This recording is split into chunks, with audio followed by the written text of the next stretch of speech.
prosperity that outlives you. Yung pagpapala na hindi tumitigil sa'yo. Alam mo, mahirap yung pinagpala ka sa'yo lang, buhay mo lang. Tapos yung anak mo naghirap na. Tapos yung apo mo wala na. Tapos wala ka namang napagpalang iba. Walang impact. Sino ito? Gusto mo ang buhay mo may impact. Hindi parang impacto.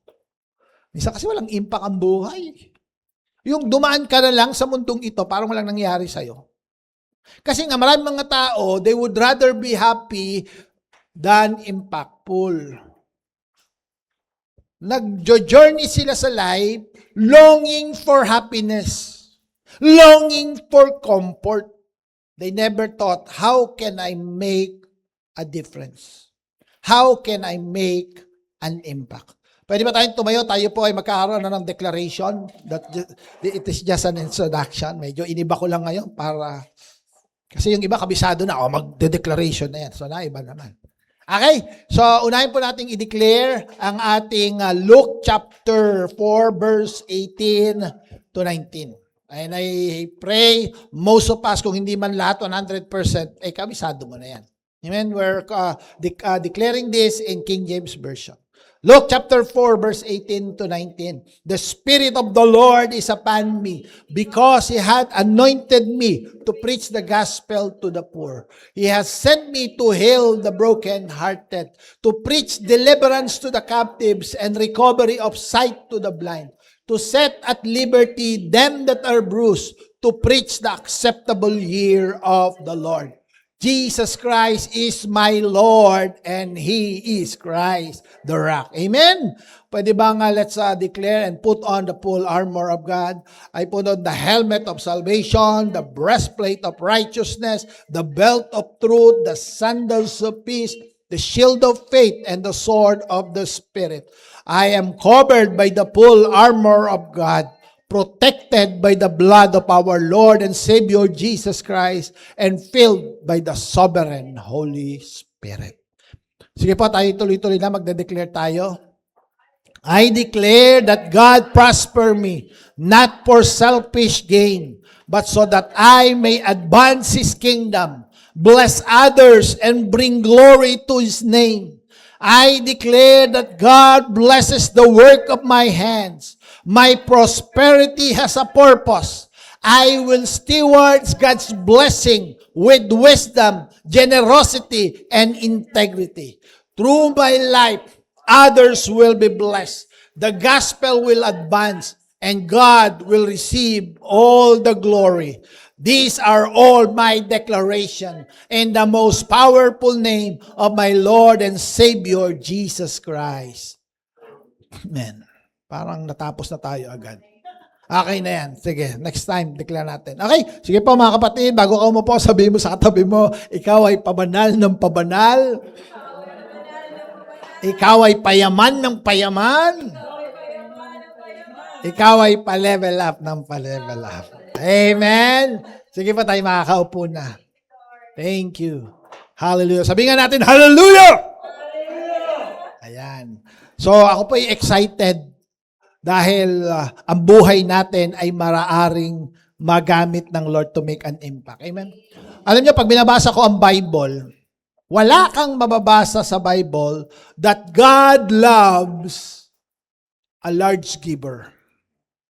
Yung bang malaking magbigay. Mahal ng Diyos at natutuwa ang Diyos sa malaking magbigay. Meron bang may nabasa kayong ganun sa Bible? Wala. Pero ang nabasa ko sa Bible, sa Corinthians, God loves a cheerful giver. Ang tao na may galak, masaya, happy, na nagbibigay sa Diyos. Yan po ang nais ng Panginoon. Kasi pag usapang pera, may mga iba't ibang mga dahilan ng tao bakit nila gustong pagyamanin sila ng Panginoon. Pag tinanong ka, bakit gusto mong yumaman? Para maging comfortable. Ako po, selfish. Bakit? Gusto ko maging comfortable ang aking pamilya. Gusto ko pong mabayaran ang aking utang. Gusto ko pong magkaroon ng sariling bahay at sasakyan. Gusto kong mapatapos ang aking mga anak. Meron ako dating dinidisciple, sabi niya, Kuya Jun, pag ako pinayaman ng Lord, dadalhin ko ang aking mga magulang sa abroad. Kasi hindi pa daw nag-a-abroad. Hindi ko na po nakita ko na lang yung picture, nandito na ako sa Bulacan noon. Abay, nandun sila sa Hong Kong, kasama niyang kanyang mga magulang, at pakape-kape na lang. Sabi ko, wow, yun ang magandang nasa heart natin. Amen? Pero, sino rito, nasa heart mo, pag pinagyaman ka ng Lord, you want to make an impact. Ito po yung kingdom impact na pinag-uusapan natin. Ito po yung nais ko na maging bahagi ng puso natin pag tayo pinagpapala ng Panginoon. No? How can God use my wealth? That my wealth and my prosperity will outlive my life. Ano ibig sabihin nun? Yung wala ka na, pero yung yaman mo, napapakinabangan pa. Yan ang kingdom impact. No? Abay, nakikita mo yung yaman mo, marami pa rin pinagpapala ang Diyos. Hindi lang sa'yo, tumigil, pati yung mga anak mo. Ano sabi ng Psalms chapter 112, verse 3? 1 to 3. Blessed are those who fear the Lord. Their children will be what? Mighty in the land. Grabe, no? Yung mga anak daw ng may takot sa Diyos, yung kanilang magiging mga anak, o yung mga anak nila, they will be mighty. Pag sinabi mong mighty, nasa taas, wala sa baba. Amen. Sino dito gusto mo yung mga anak mo magkakaroon ng magandang posisyon sa Pilipinas? Wealth and riches are in their houses. Ang yaman, ang wealth nasa tahanan daw ng mga tao who fear the Lord. They have freely scattered their gifts to the poor. Hindi lang pala sarili. Hindi sinarili yung yaman. But these people na nakatanggap ng yaman, yung mga anak niya, hindi greedy. Hindi pang sarili lang iniisip, but they have freely, sabi nga natin freely. Hindi pinagkakitaan, pero in-scattered nila yung gifts to the poor.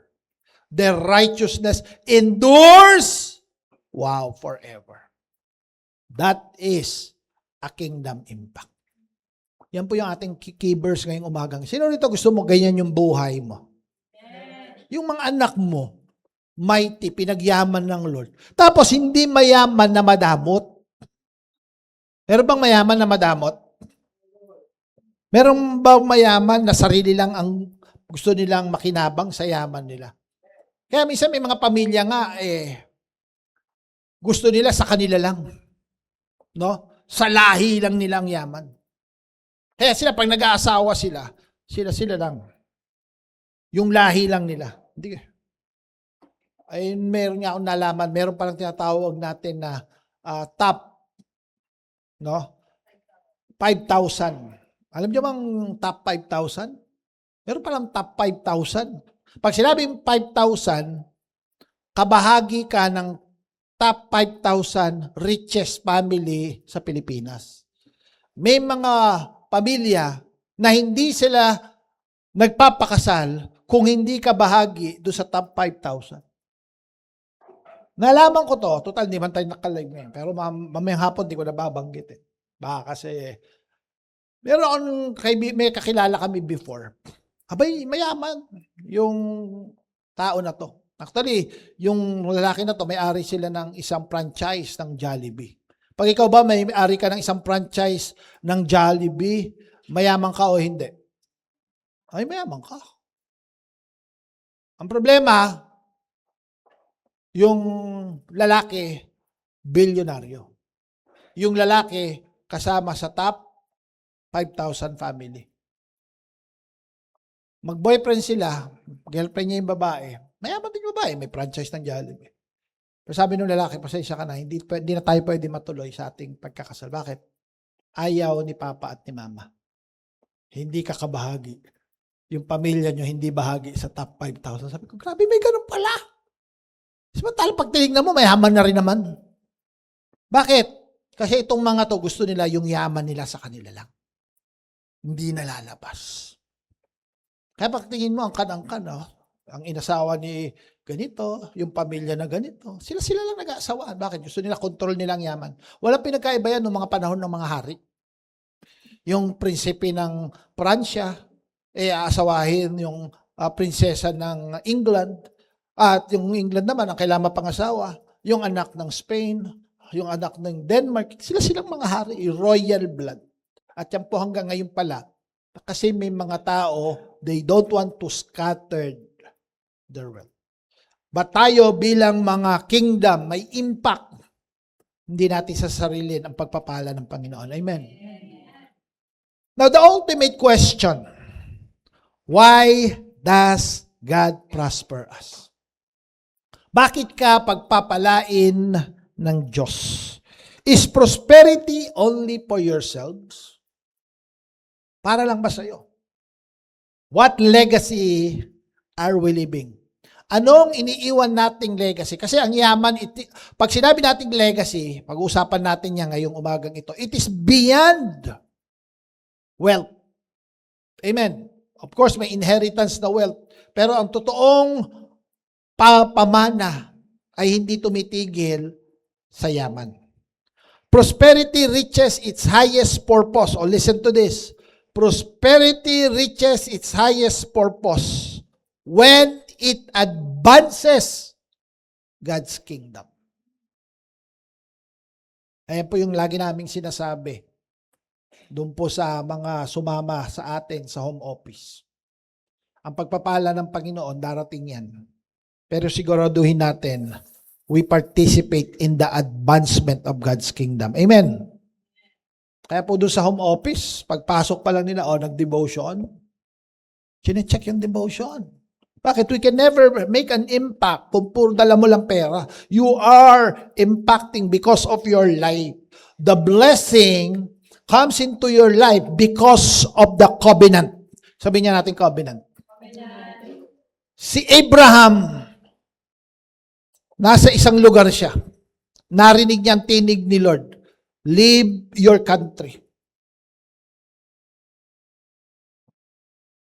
Leave your country. Lord, saan ako pupunta? May inihanda akong pagpapala sa buhay mo. Saan yun, Lord? Basta sumunod ka. Sumunod si Abraham eh. Nung sumunod si Abraham, si Lord nakipag-covenant. Sabihin nga natin covenant. Kaya nga pag tinignan natin, ang Bible, composed siya ng Old and New Testament or Old and New Covenant. Because God is a God of covenant. At madalas, actually parang lagi nga, pag tinitignan ko sa Bible, na ang covenant ay may kaakibat na pagpapala. Amen. At yung pagpapalang iyon na inihahanda ng Diyos kay Abraham, Isaac, Jacob, David, lahat yun, pag tinignan natin for the advancement of God's kingdom. Ang dahilan kaya hanggang ngayon ay natatamasa natin ang Christianity because there are people who made a covenant before the Lord. And God is looking at these end times that God will display His manifest wisdom in the church. Mamaya pakikita natin yan. Ang problema natin is all about greediness. People don't want to make covenant kasi ang nakikita lang nila is the enjoyment of money. Totoo ba nakaka-enjoy ang pera? Mahirap mag-enjoy pag walang pera. Gusto mong kumain ng masarap, pero wala kang pambayad. Gusto mong mamasyal sa mga iba't ibang lugar, wala kang pambili ng eroplano. Hindi naman eroplano, ticket sa eroplano. Amen? Kaya yung mga tao, they are desiring. They are looking for more money. Problema, walang kasawaan ng tao sa pera. Anong sabi ng Bible? Whoever loves money never has money enough. Whoever loves wealth is never satisfied with their incomes. This too is meaningless. Wala nang kwenta. Bakit ganun? May pera ka, gusto mo pa maraming pera. May bago ka ng cellphone, gusto mo yung mas bago pa. Ang tao nga dumating sa point kahit hindi niya na kaya, bibili niya kasi hindi siya nasasatisfy. Amen. Mababaon na sa utang yan. Bibili ng kung ano nung bibili niya. And I realize, nga, no? Minsan pag ini-evaluate ko, nga, no? Pag hindi pa kaya, wag na munang bilhin. Wag na munang gawin. Kaya nga sabi ni Solomon, it is meaningless. And if we want to make a legacy, listen, we need not to love money. Anong una mo alisin? Alisin mo ang pagmamahal sa pera. Ang pera ay tools. Sabi mo, tools. Parang ang kotse. Ang kotse ba? Masama. Masama hindi. Pero pag ginamit ko na sa kidnapping, ginamit ko na sa krimen, ang kotse nagiging ano? Masama. Ang kutsilyo ba masama? Hindi. Hindi ka makakakain ng masarap na tinola ni tatay mamaya pag walang kutsilyo. Pero, pwede siyang gamitin sa hold up to. So, ganun din ang yaman ng pera, hindi naman talaga siya masama. Minsan kasi, iba ka yumaman, pag yumaman ka, sasama ka. Depende sa gumagamit ng pera. Amen. Ang pera po hindi masama. Ang problema, when you love money too much, when the money that you have never satisfies you. Amen. Yan ang nagiging problema ng bansang Pilipinas. Ang daming mga tao, billion-billion na ang pera, hindi nasasatisfy. But money itself is not bad. Kaya nga, a committed Christian, isang committed na believers, may vision na believers, believers na mayroong kingdom impact ang nasa puso, pag pinahawak mo ng pera yan, maraming gagawin para sa Diyos yan. Kaya nga sabi ko doon sa friend ko, huwag mong isipin ang tagal. Lord, bakit wala pa? Kami nga ni Pastor, nag-uusap din kami, sabi ko, bakit naman kung kailan nag-home office sa Nueva Ecija? Tsaka naman, wala na tayong work. Magdadalawang linggo na po kaming walang work. Sabi ko, hindi ako nababahala. Sabi ko, bakit? Hindi ko iniisip yan na wala. Iniisip ko, pine-prepare tayo ni Lord. Amen. Kasi nung nalaman ko, nag-usap kami ni Pastore, sabi ko, kino-compute ko, gumagastos tayo. Kami po gumagastos kami. 5,000 every week sa papunta namin sa Nueva Ecija, more or less 4,000 to 5,000. Sabi ko, wala tayong work. Ano kaya sabihin ko kay Lester, online na lang muna tayo. Kaya lang sabi ng Lord, seek first the kingdom of God and His righteousness and all these things shall be added unto. Anong laban ko sa salita ni Lord? Sabi ko, sige, tuloy tayo. Pang 1 month na po namin last Thursday. Hindi nagkulang si Lord. Amen? May pasalubong pa. Hindi dapat tayo naghahanap ng pera. Pag pera ang hinahanap ko, ba't ako pupunta doon? Tinipid ko na lang. Amen. Kasi pag pera hinahanap natin, hindi tayo satisfied sa income natin.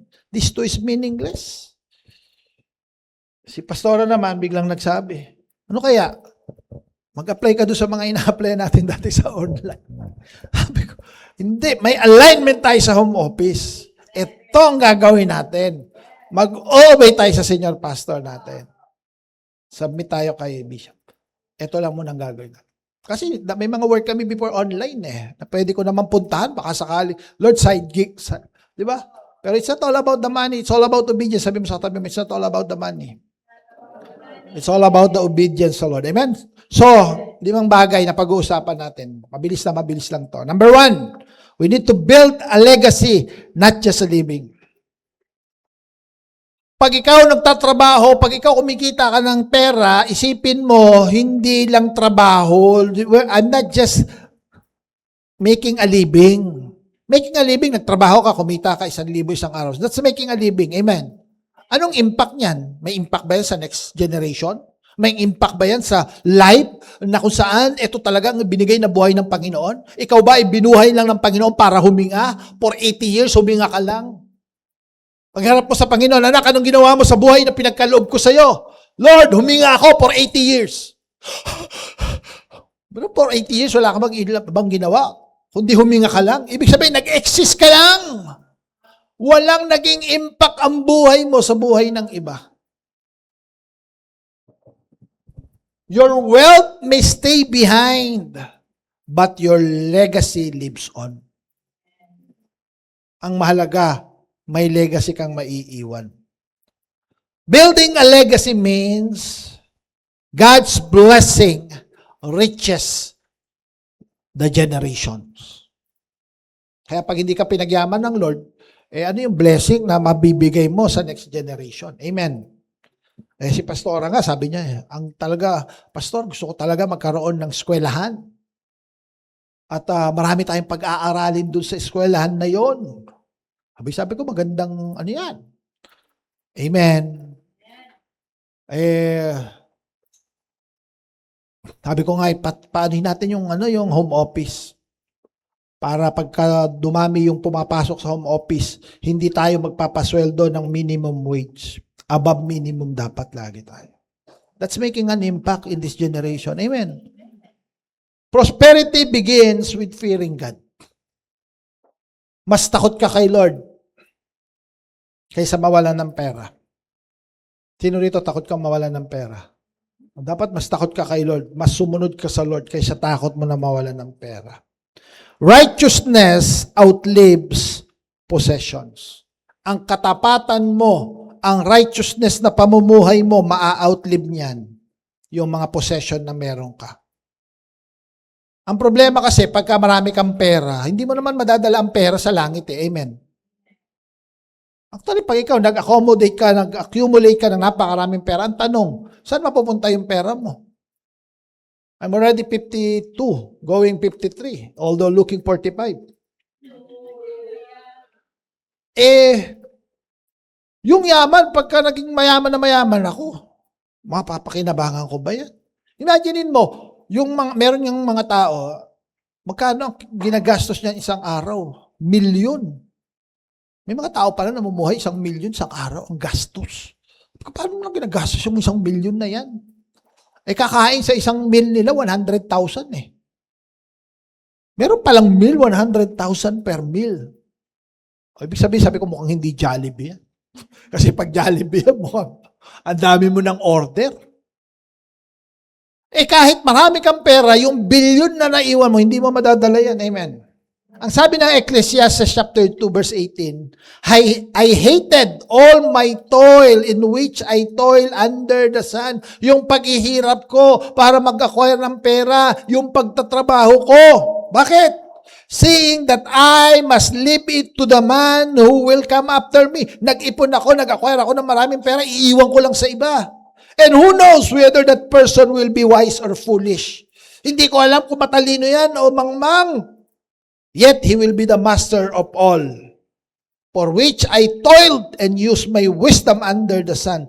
This also is vanity. Kasi yung perang pinaghirapan mo, pag yan nakuha ng iba, hindi mo alam, isang ganyan pala ubos na. Buong buhay mong inacquire.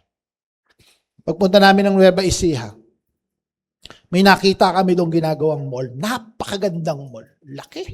Nakalagay, Agri-Mall. Problema, abandon. Nung pagdaan namin, sabi ko nga kay Lester, parang ang sarap gawing church niyan. No? Ay nako, pastor, hindi pa nga nabubuksan niya, nalugi na. Nalugi na agad yung may-ari. Hindi na natuloy yung mall. Yung may-ari po niyan, dati, yan po yung isa sa pinakamayaman dito sa Muñoz, Nueva Ecija. Kaya lang, nalugi. Hindi na natuloy. May katabi pang gasolinahan, doon mismo sa loob ng mall. Petron. Sarado na rin. Sabi ko, ganun kabilis ang pera. Amen. Alam niyo po ba, mga bilyonaryo, pag nalugi yan, bilyon din. Tayo, pagka nagkautang tayo, 10,000, malaki, 100,000, 200,000, ganyan lugi natin, no? Parang mga bilyonaryo pala, pag yan nalugi, billion din. Yung mga utang sa bangko niya, billion din. Kaya maraming ang bilyonaryo, pag nalugi, nagtatago na lang eh. Para babayaran yung billion-billion. Eh, yan ang problema. Pag ang pera tinitignan mo, nag-acquire ka ng maraming pera, hindi mo alam. Meron pa ba yan bukas? Si Abraham, isang magandang example na ginamit ng Panginoon, no?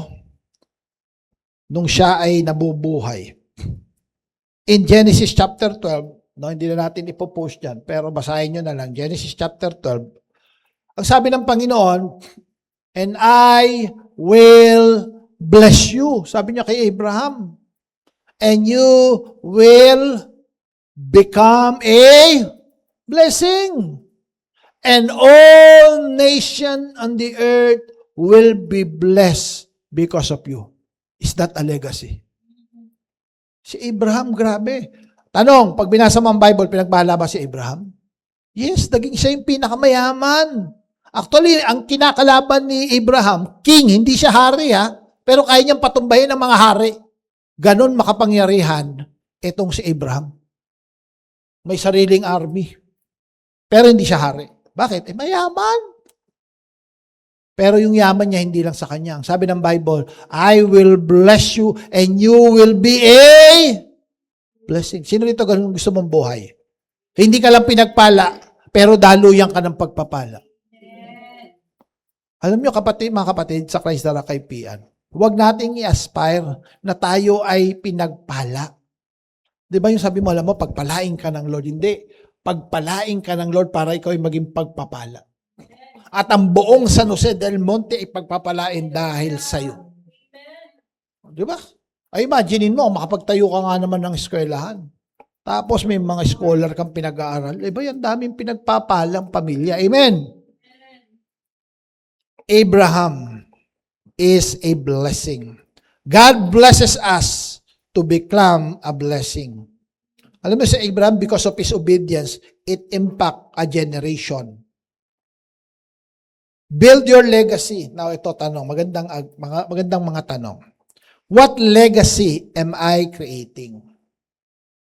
May kine-create ka bang legacy ngayon sa buhay mo? Baguhin natin ang isip natin. Meron ba akong legacy na nasa isip ngayon? Ano sinisimulan ko maging legacy?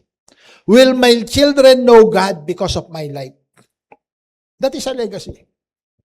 Sa mga magulang. Kami ni Pastora, bata pa lang kami, batang couples. Young couples kami.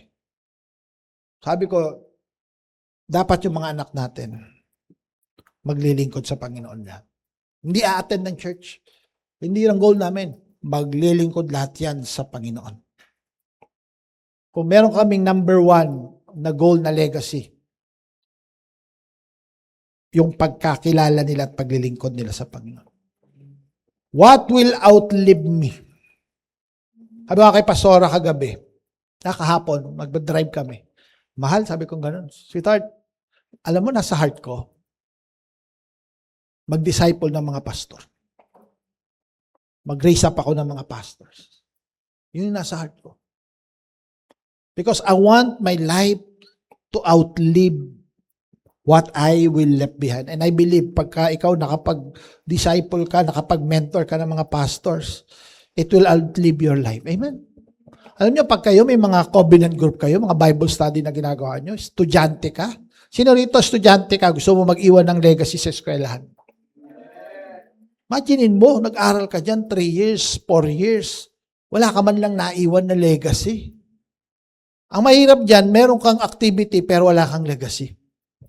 Young people, pwede kayong magkaroon ng activity pero wala kang legacy. Anong legacy? Wala ka na, nagtutuloy-tuloy pa. Graduate ka na, nagtutuloy-tuloy pa. May pamilya ka na, nagtutuloy-tuloy pa yung ministry mo. Bakit? May na-raise up ka mga disciple. That is legacy. What legacy are you preparing right now? Huwag kang matuwa kasi may activity. Kasi baka yung activity mo, titigil lang sa'yo.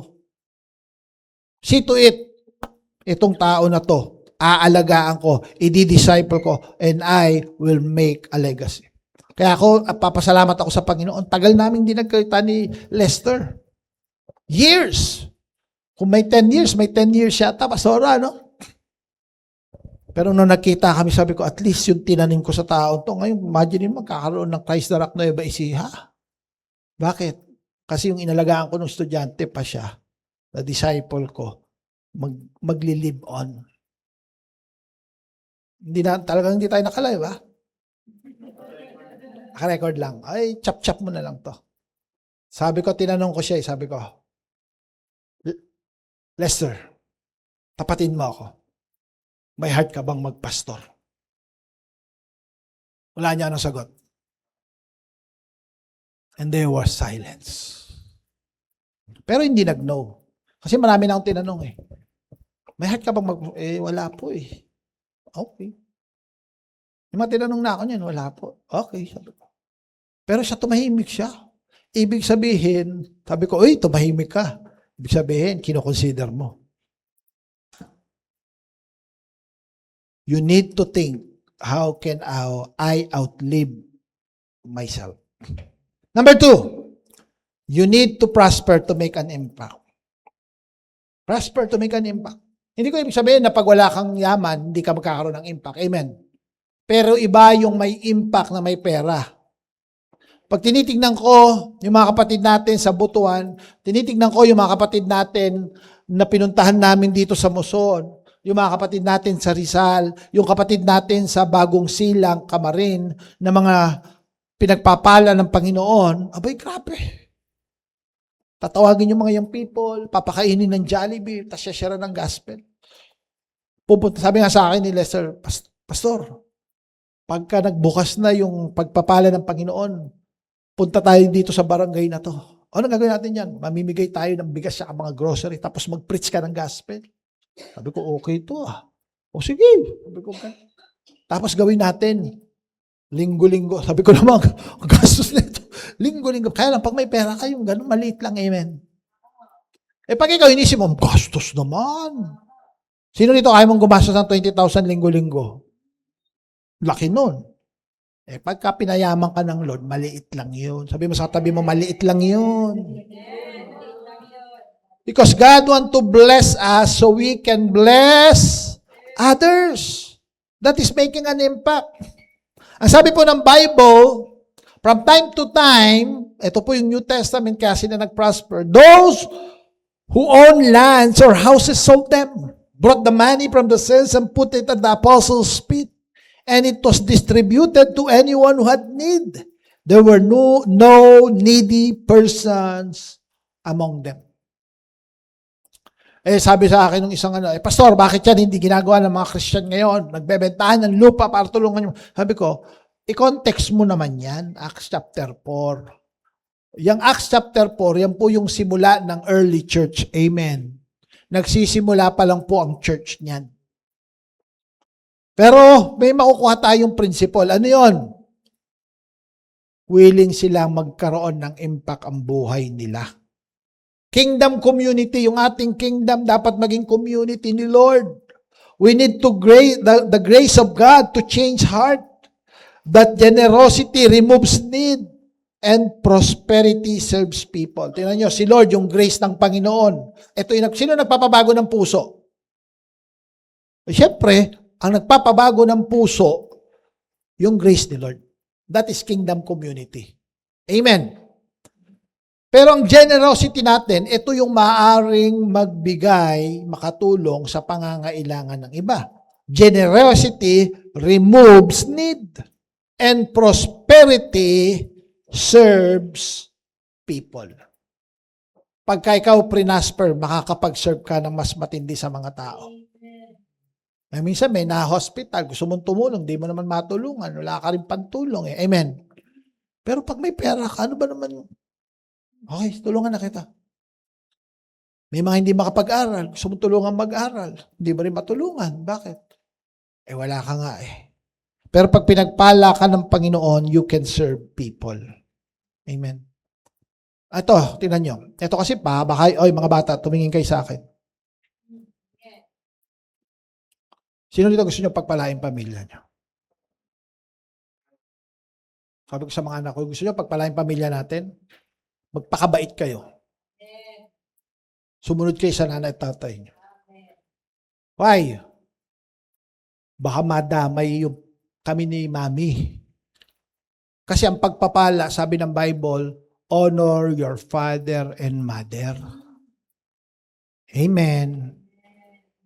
And all will go well with you. Mga young people, tingin dito kay pastor. Baka kayo ang maging bara sa pagpapala ng magulang nyo. Kasi ang pagsunod sa Panginoon, ang pag-honor sa magulang, command o suggestion? Luis, command o suggestion? Command. Jade, command o suggestion? Command. Ang tanong, command pala eh. Obedient ka o hindi? Philip, obedient ka o hindi?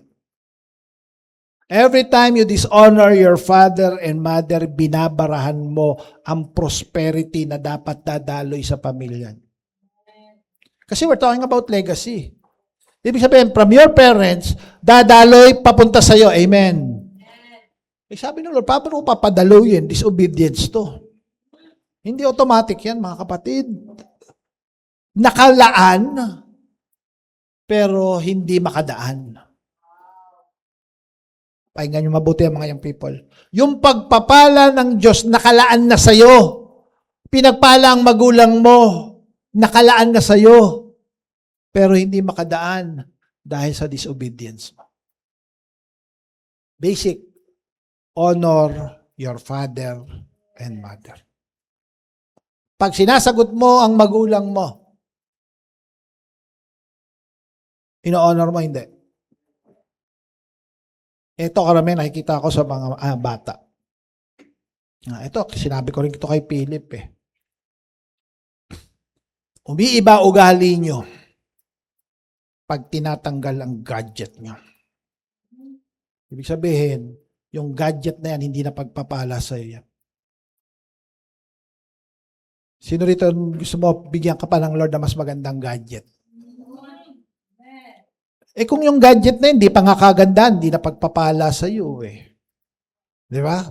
Gusto mo pili mas magandang gadget? Magandang laptop?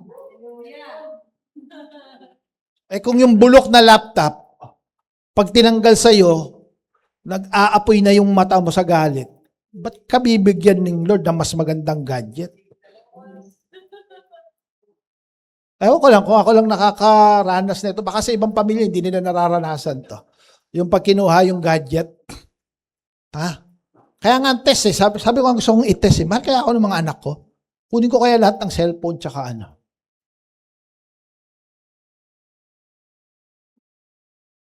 Pero sa ibang pamilya, hindi yata pinag-aawayan. Ay, lang mga anak lang natin talaga nag-struggles. So far, mga anak ko nang mababait. May konting pero sabi ko lang sa kanila, kung gusto nyong dumaloy ang pagpapala ng Diyos, makinig kayo sa magulang nyo. Ang ginagawa ko, hindi para ipahamak kayo. Minsan makareact ang mga bata. Sa sermonan ko kayo mga bata. Minsan kung makareact kayo, parang ang gusto ng magulang nyo, ipahamak kayo. Tingin nyo ba pinagpaplanuhan kayo ng magulang ninyo na mapahamak kayo? Rap sa tingin pinagpaplanuhan ng nanay mo at tatay mo, paano kayong gagawin natin para mapahamak si Rap? JD, ikaw pinagpaplanuhan kanila, Rubilin tsaka ni Anthony, paano kayong gagawin natin? Wala. Ang nasa isip lagi nila future nyo. Amen. Caleb, tingin mo, wala. Nais niya, tuwing nagpupuyat ang magulang nyo, tuwing nagpapagod yung magulang nyo, nasa isip nila kayo. Kaya lang, yun nga, the generosity, prosperity, dadaloy lang yan. Nakalaan na. Sabi mo ka sa tabi mo, nakalaan na pala. Problema, hindi makadaan. May bara. Ano yung bara? Katigasan ng ulo mo. Disobedience. Pastor, ano gagawin ko? Lumapit ka sa magulang mo, kumatigas ulo mo, mag-sorry ka. Amen. Sabihin mo, never again. Kasi gusto natin maging daluyan tayo ng pagpapala. Amen? Parang yumuyo ko lahat ng mga young people. May kaso ba tayo lahat ngayon? Philip, I love you. Yeah. Kasi Philip po, yan ang pinakabunso namin ngayon. Etong tatlo kasi medyo na to binatat dalagan. Kaya si Philip ang paborito namin ngayon ni Pastora. Hallelujah. Si Joseph, punta tayo sa buhay ni Joseph.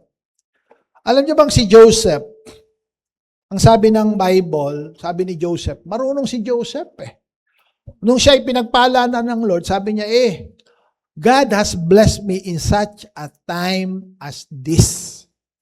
Dumating yung pagpapala ko sa buhay na ito para magamit ko yung posisyon ko, yung kapangyarihan ko, yung yaman na to sa oras na ito. Bakit? During that time, nagkakaroon ng great famine. Hindi lang famine, great famine. Na yung mga Israelite, yung mga Hebrew people, kung hindi sila pupunta at titira sa Egypt, mamawash out sila. Mamamatay lahat ng Israelite. Kaya sabi ni Joseph sa kanyang mga kapatid, kunin niyo ang inyong magulang, kunin niyo ang inyong mga lahat ng mga pamilya ninyo, bibigyan ko ng lupain dito sa Egypt, dito na kayo titira. Bakit gano'n na nasa isip ni Joseph? Kaya pala ako pinagpala ng Panginoon for such a time as this. Basahin nyo yung Genesis chapter 50 verse 20. Alam nyo, minsan magkakaroon kayo ng such a time as this na pagpapala. Sabi mo, naku, kaya pala ako pinagpala ng magulang ko. Di ba? Ay, naku, kaya pala ako pinagpala para yung mga magulang ko ngayon, dadalhin ko sila rito. Makakaranas naman sila ng pagpapala na nanggagaling sa anak nila. There is such a time as this. Kaya dapat ikaw, yung mindset mo, yung utak mo, alam mo, that God will put you in a position to bless others. Bibigyan ka ng Diyos ng platform. Amen. Pastor, bata pa ako. Bata ka pa, nag-aaral ka pa.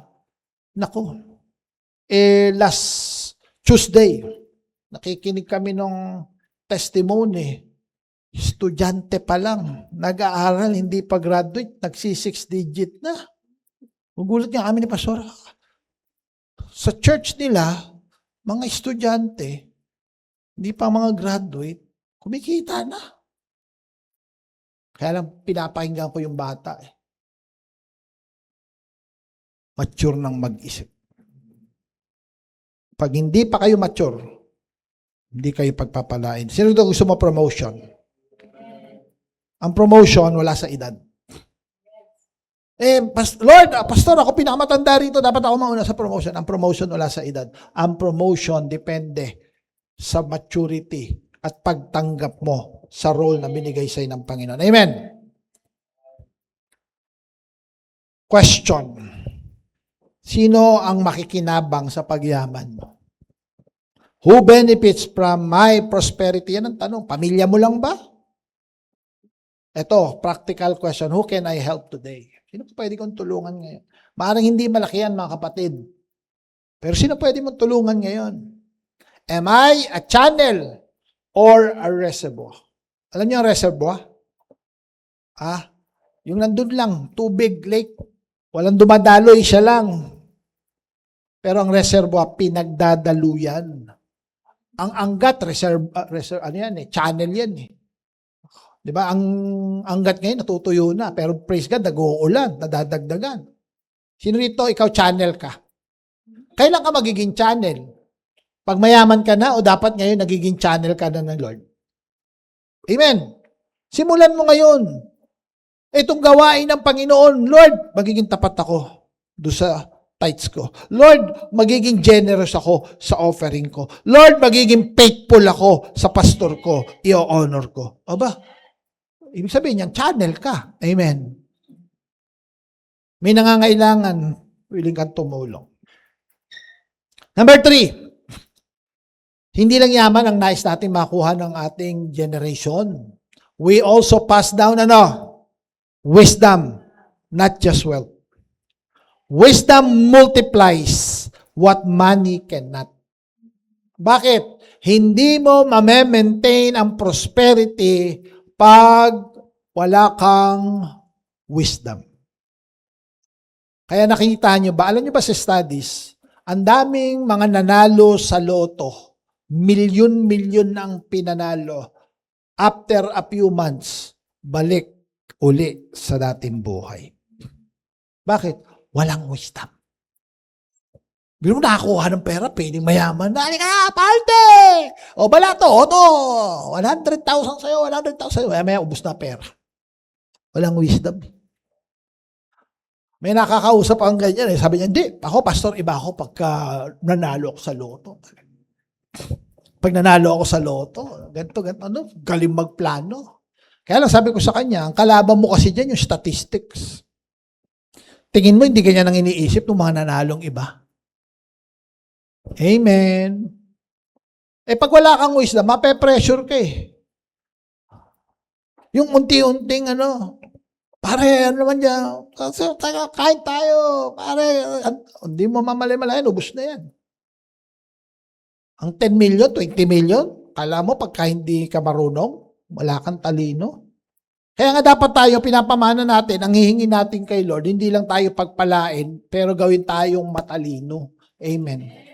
Kaya nga ngayon, ang hinihingi natin kay Lord, hindi lang pagpalain mo ako ngayon. Maaaring ngayon, wala pa yung pagpapala sa iyo. Bakit? Tinitignan pa ng Panginoon, matalino ka ba? May wisdom ka ba? Kasama sa wisdom, yung obedient mo. Hindi ka nga marunong mag-offer, pagpapalain ka ng Lord. Pastor, nagbibigay na ako, hindi ka nagbibigay. Utang mo kay Lord yung tithes. Para kay Lord yan eh. Minsan kasi feeling na iba, nagbigay ako, tapat ako. Pero, hindi ka matalino. Bakit? Hindi ka naman nag-invest kay Lord. Sino ito gusto mo? Yung siguradong investment. Magbigay ka kay Lord. Ang tithes, hindi investment yan. Pagbabayad, utang yan. Binabalik mo lang kay Lord yan. Kay Lord yan eh. Piling mo, nagbigay ka na. Pastor, malaki yung tithes ko. Hindi malaki utang mo. Yun lang yung sabihin. Di ba? Pastor, laki na naman. Yung iba, gagawin pa dyan. Laki naman. Bawasan natin. 5,000 ang tithes niya, ginawang 4,000. Feeling niya, tapat na siya. Hindi ka tapat. Kahit piso lang ibawas mo dyan, hindi ka tapat. We need wisdom. Sabi mo, we need wisdom. Tignan nyo, again. A good man leaves an inheritance to his children's children. But the sinner's wealth, yan yung mga walang wisdom, yung mga sinners. Yung mga makasalanan, yung wealth nila is laid for the righteous. Iba, pag wala kang talino, kapatid, iba makikinabang nung yaman mo. Ano ang gagawin natin dapat sa wisdom? We teach, imparting biblical principles and life lessons. Di ba? Kaya nga dun sa home office, pag nandun, laging may tinuturo, every week may mentoring, para matuto ka paano hawakan yung yaman. Number 2, faith, cultivate unwavering trust in God. Stewardship, managing resources with wisdom and accountability. We need to teach integrity. Ngayon, people, matuto kayo ng integrity. Living with honesty and moral uprightness. Nakakalungkot na maraming mga kabataan ngayon nasanay ng hindi magsabi ng totoo. Parang ang pagsisinungaling ay normal na. Sabi mo sa katabi mo, hindi normal ang pagsisinungaling. Minsan kaya mo magsinungaling sa magulang mo, magsinungaling sa leader mo, magsinungaling sa pastor mo. You are not living an integrity. Generosity, sharing blessing with open hands and heart, and then purpose, discovering and fulfilling God's divine calling. Ang wisdom, hindi lang natututunan, ang wisdom ini-impart. Ang pananampalataya, hindi na-acquire lang, pero ini-impart. Si Timothy, pag binasa natin, in 2 Timothy chapter 1 verse 5, pinakita dito yung lola pala ni Timothy, mananampalataya. At yung pananampalataya ng lola, ipinasa sa nanay, At yung nanay, ipanasa kay Timothy. Ayan yung faith niya. From grandmother to mother to Timothy, and now it becomes a legacy. Amen. Sarap kaya niyan. No? Tita Lisel, ano kayo paramdam ni Tita Lisel tsaka ni Kuya Long? No? From your legacy, biglang mababalitaan nyo, may apo kayo magpapastor. Di ba? Wow. Faith is the greatest inheritance. Ang magkaroon ng mananampalataya. Pero hindi lang mananampalataya. Kaya nga sabi ko, ang heart ko, hindi lang yung mga anak ko maging Christian. Pero maging naglilingkod kay Lord. Ako yun ang heart ko talaga. Sabi sa mga anak ko, ang gusto ko maglingkod kayo kay Lord. Masaya na ako niyan. Di ba? Hindi ko kayo marami kasing mga anak ng pastor, attendee lang. Hindi yan ang heart ko. Sabi ko, gusto ko yung mga anak ko, nagsiserve. At nagsiserve ng may joy. Kaya ako nakapunta kami ng Nueva Ecija. Bakit? Alam ko na dito mga anak ko. Di ba? Merong soaking pag Friday. Sinong gumagalaw? Sila. May IRAC ng Sabado. Sinong gumagalaw? Sila. Wala na kami dito ni Pastora nun. Pero they are faithful. Kaya yan ang gusto nating inheritance. Kaya ito ang tanong, what am I teaching my family? Ano tinuturo natin sa pamilya natin if we are imparting wisdom? What values will remain? Am I modeling stewardship? Words means nothing. Impartation is everything. May nakikita sa buhay natin na nagiging bara para pulblas ang mga anak natin. Kahit anong salita mo. Anak, manalangin ka, hindi ka naman nananalangin. Anak, magbigay ka, hindi ka naman nakikita nagbibigay.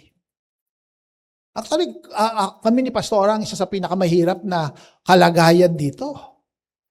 Kasi I always speak, magbigay kayo. Mag-devotion kayo, mag-pray kayo. Pag nakikita ng mga anak ko yan, si Daddy bolero, si Mami bolera, hindi naman nila ginagawa yan. Ang dali nilang sabihin, hindi ko mapapaministry ang mga yan. Bakit? Malalayo ang heart niya. Bakit? Bolero naman ang magulang namin, di totoo. But they know na bago namin ituro yun, nakikita nila sa buhay namin. They know our sacrifice. They know our commitment.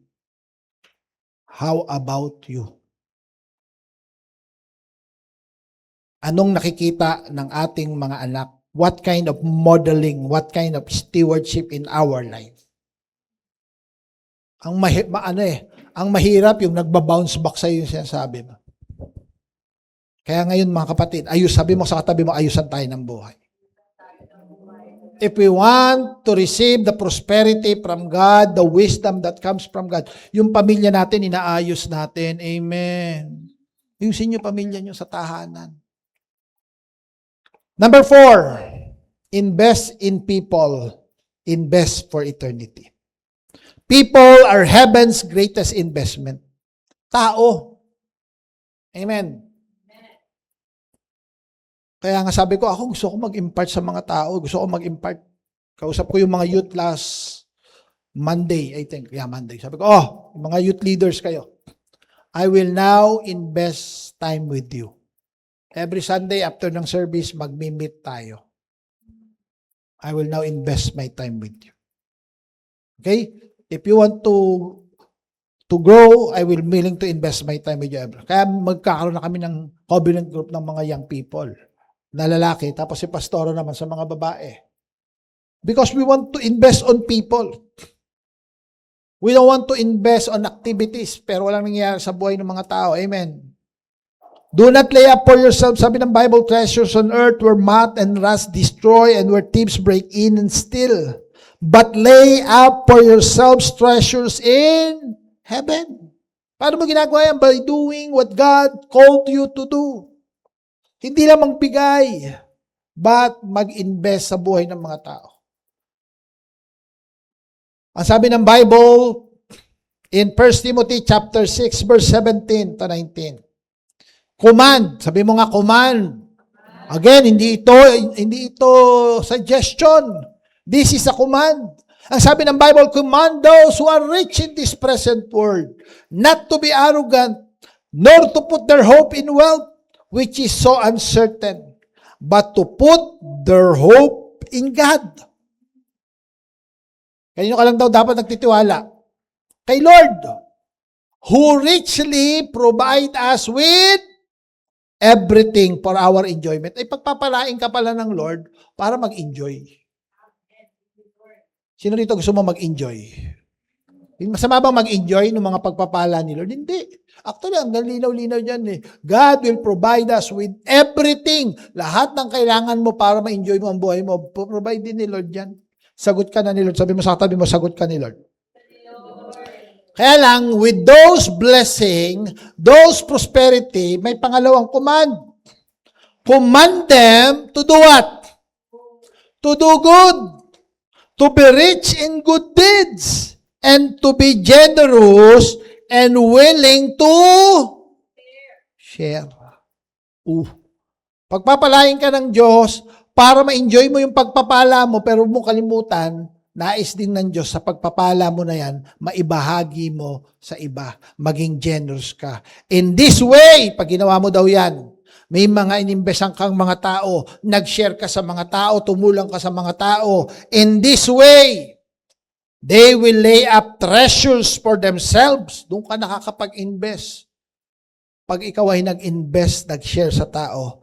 As a firm foundation for the coming age. So that they may take hold of the life that is truly life. Kagaya po ni Barnabas. Kung kilala niyo po si Barnabas, nag-invest siya sa mga tao. Alam niyo ba si Barnabas siya ang nag-disciple kay Paul? Bakit siya binigyan ng privilege ng Panginoon na mag-invest ng buhay kay Paul? Kasi ang buhay ni Barnabas, model pagdating sa pag-share. In Acts chapter 4, verse 36 to 37, Barnabas sold his land, supported the ministry, and encouraged leaders. Kaya nga ang Barnabas, alam niyo ba ang ibig sabihin ng salitang Barnabas? The word Barnabas means the encourager. Sarap ng pangalan na tinatawag ka, hoy, encourager. Kasi ang buhay ni Barnabas is a picture of encouragement. Nung lahat ng mga leaders takot kay Paul, walang gustong lumapit kasi si Paul nagkukulong at saka pumapatay ng mga Christian. Alam niyo, sino ang naglakas loob na lumapit kay Paul? Barnabas, the encourager. Siya ang nag-disciple kay Paul nung early days. At sinama niya doon, pinakilala niya doon sa mga leaders ng early Christian. Kasi nga takot sila eh. Naku, baka spy lang yan. Kunwari lang yan. Na-born again na yan. Tapos pag nandito na, bigla tayong pakuli. Lahat pakulong tayo. Ang ginawa ni Barnabas, siya ang pumunta. Encourage niya, kinausap niya. Hindi, nakita ko na bago na ang buhay talaga nitong si Paul na to. Encourager talaga. Nakita ka na ba ng taong nakaka-encourage? Eh, ikaw, gusto mo ba maging tao na nakaka-encourage? If you want to multiply your leaders, be an encourager. Question, who can I invest in? Kayo na ka pwede mag-invest ngayon. Mag-isip ka. Are you willing to invest to the life of the young people? Or maaaring ito'y anak mo? Whose future can I influence? What eternal investment can I make? Ito po ay mga open question. Gusto kong sagutin natin. Isipin natin mabuti. Last and finally, live like Jesus. Live a legacy. Impact is greater than possession. Mas matindi ang impact kaysa pagyaman. Amen. Yumaman ka nga, wala ka namang impact. Ang maganda, pinagyaman ka ng Lord, pero nagkaroon ka ng impact. Sa maliliit na bagay. Hindi kailangan malaking bagay. Simulan mo sa maliit. Sabi ng Bible, kung sino mapagkatiwalaan sa maliit, mapagkakatiwalaan sa malaki. Ang impact, hindi ibig sabihin, pupunta ka ng Africa, lalbi, papakainin mo yung napakaraming mga tao, magpapagawa ka ng tubig, parang ginagawa ni Mr. Beast. Eh, may impact yon. Di ba? Pero hindi doon lang ang impact. Kasi may mga impact na pwedeng hindi nakikita ng tao, pero nakikita ni Lord. Sabi ng Bible, in Matthew chapter 25, verse 34 hanggang 40. Then the king will say, kasi ito yung hiniwalay, yung kambing at tupa. O dito yung mga kambing, dito ang mga tupa sa kanan. At yung mga tupa pinapasok sa kaharian ng Diyos, yung mga kambing, hindi. Nagulat sila, bakit? Hiniwalay kami, bakit ako kambing, bakit ako tupa? Akala mo, kambing, ay tupa ka, kambing ka pala. Amoyin mo yung, amoyin mo talaga. Ang sabi ng king, the king will say to those on his right, ito yung mga tupa, come, you are blessed by my father. Take your inheritance. Aba, may pamana. The kingdom prepared for you. Aba, inihanda na. Since the creation of the world. For I was hungry, and you gave me something to eat. I was thirsty, and you gave me something to drink. I was a stranger, and you invited me in. I was naked, and you clothed me. I was sick, and you visited me.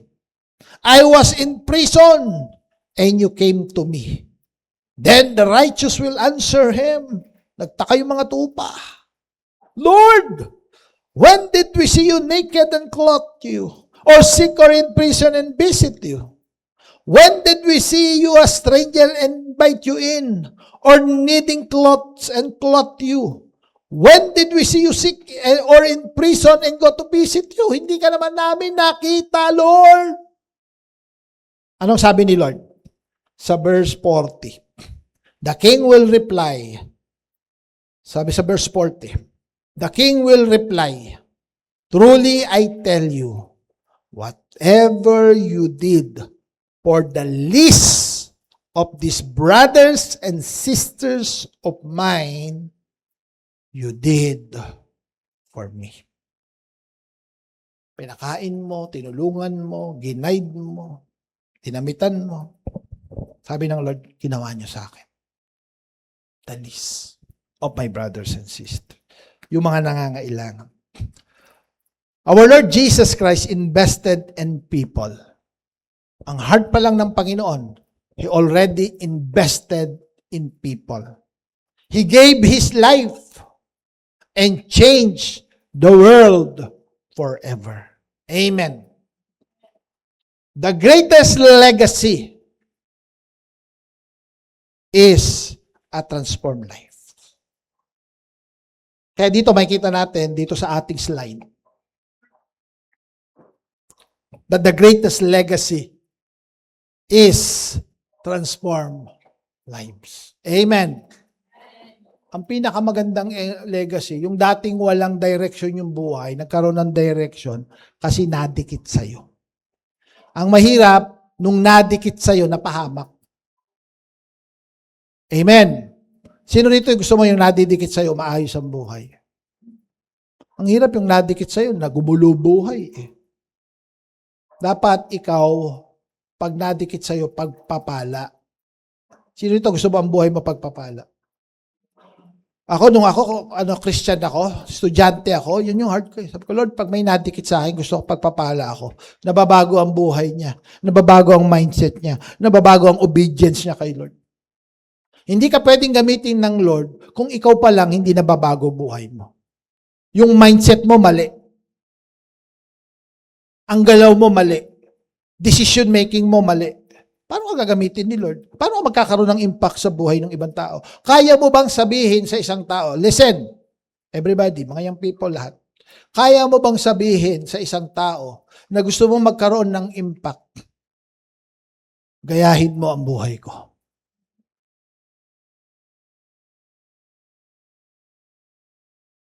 Sipin mo mabuti yan. Alam mo, gayahin mo buhay ko. I'm not perfect. I'm on the process ng Panginoon. Pero you can look at my life, how I strive to obey God. Ano kayo makikita ng tao sa buhay? Kaya yung iba takot, i-expose yung buhay. Kasi pag nakita buhay, mukhang hindi makikita ang transform life. Tinan mo nga yung katabi mo, binago na ba talaga ni Lord yan? Ha? O nagbago lang ng religion yan? We are called not to be religious. We are called to be transformed. How do God measure? Ang world, tingnan nyo ang world. Paano tayo mini-measure ng world? Ang world, mini-measure ka through your money, through your status, and through your possessions. Pero sa kingdom ni Lord, mini-measure ka doon sa mga tao, sa impact mo, at saka sa legacy. The measure of prosperity is not your balance sheet, but your impact sheet. Pag tinitingnan ng Lord yung impact mo sa mundong ito, hindi niya tinitingnan gaano na ba karami yung pera nito. Gaano na ba karami pera ni Pastora Jess. May billion man si Pastora Jess. Hindi yan ang basihan ng Diyos. Ang tanong ng Diyos, anong naging impact ng billion ni Pastora Jess? Anong naging impact ng billion ni Sister Mary? Yan ang tanong dyan eh. Because when we measure our possession, where our prosperity, ang nasa isip natin ng mundong ito, uy, grabe, kumikita na ng billion. Uy, grabe, ang taas na ng status sa buhay. Uy, ang dami ng possession. Yun ang measurement ng mundo. Ang tingin nila, wow. Paano napapawaw yung mundo? Pag marami kang pera, maganda na status mo sa buhay, may mga sasakyan ka, may bahay ka, marami kang possession. Si Lord hindi. Ano bang impact nito sa tao? Ano bang legacy maiiwan nito? Doon, sabi ng Lord, wow yung buhay nito. Amen. That's why maganda ngayong gabing ito. Ngayong umaga pa lang.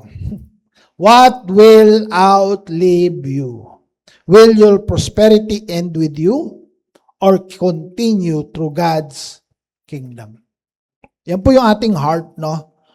Sa ating pagtatapos, yan po gusto nating maranasan.